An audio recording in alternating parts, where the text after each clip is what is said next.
Shalom shalom, murameze neza, turameze neza turashima Imana.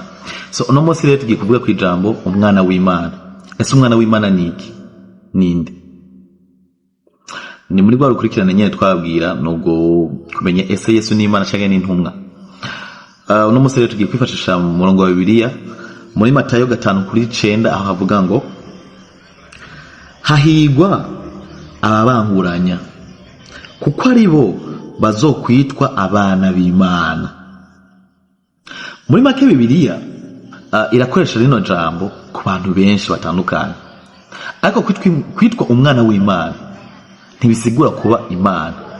Jamais. Oya.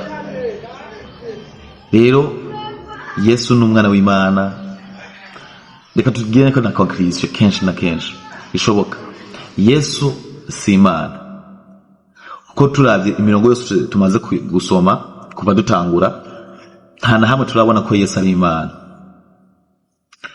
Rero Yesu ni umwana w'Imana, ntabwo ari Imana.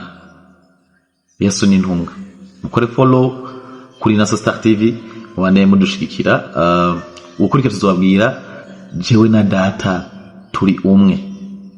Tuzokwifashisha Bibiliya nyene.